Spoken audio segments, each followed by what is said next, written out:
Hello everyone and welcome back to another video. So again, some big news today. We are talking about squats once more.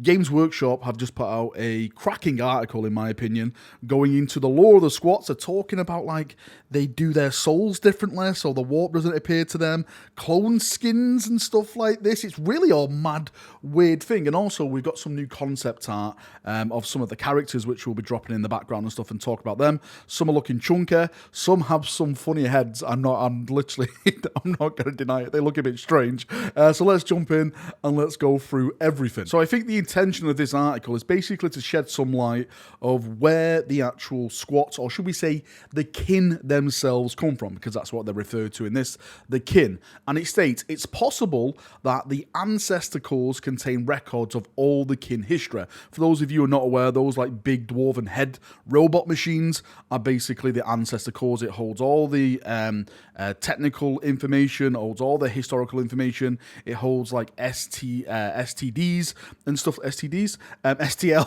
not an STD. Hopefully, this is not Slanesh. In all this amazing technology and everything like that. So basically, there could be information around the earliest days, but there is something known as the first truths. And it says here, one such principle is that the first ancestors departed the original homeworld almost certainly pre-imperial terror a millennia ago, aboard vast fleets of generation ships. It's also deemed to be true that these ancestors set out as prospector miners, void dredgers, charged with exploiting the riches of the haven. So this was way before the Emperor. This was way before the Emperor. Well, I'm sure the Emperor was the Emperor around? The Emperor had to be around. He's been around for thousands and thousands of years. It wasn't the Emperor that we know.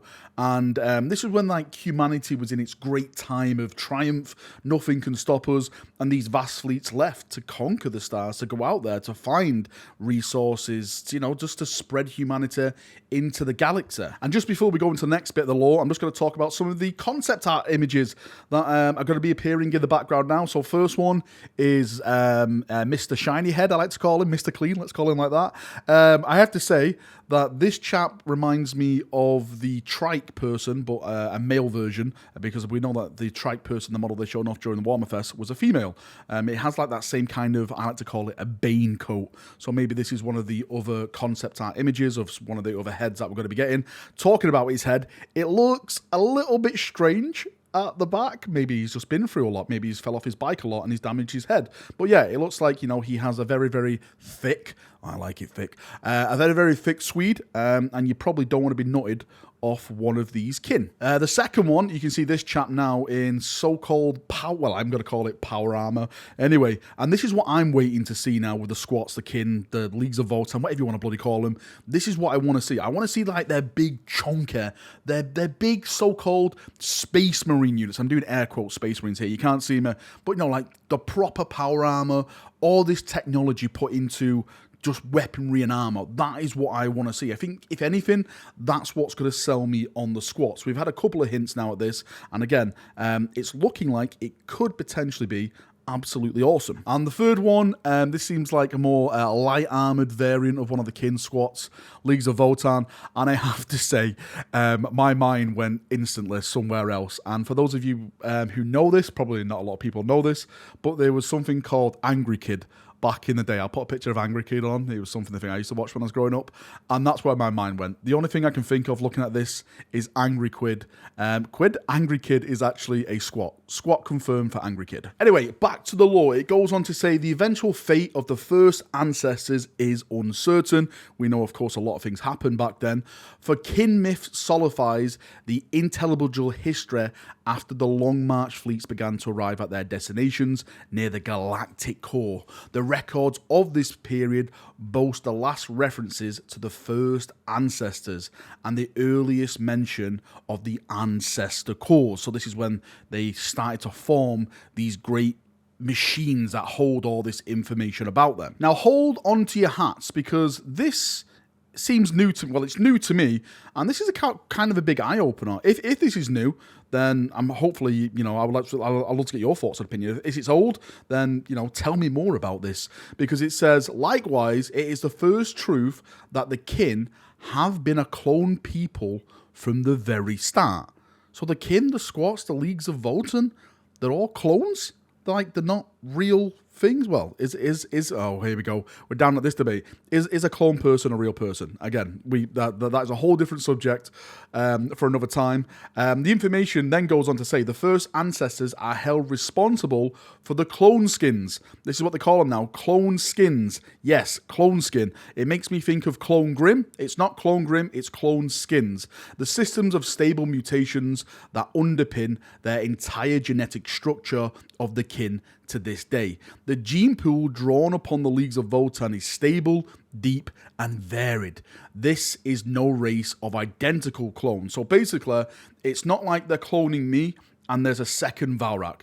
They're cloning me, but using some of probably the best genetics of me, like my ripped abs, my, awesome gravis physique, and then putting it to someone else, and then, probably getting brains from someone else, and, everything like that to make, perfect people. And it actually states this because it says, in practical terms, the clone skins have produced a species with denser bone and muscles than baseline humans, higher red and white blood cell counts, and a formidable strength and resilience. This makes sense if they're, prospects and they're going around and they're doing mining. You want big, strongy people going in and just smashing things, and the clone skins seem to be a way to get the best out of that, to make certain individuals actually better at the job that they're doing. Now, this next bit is also very interesting because it says, such was the craft of the first ancestors that even kin souls are engineered.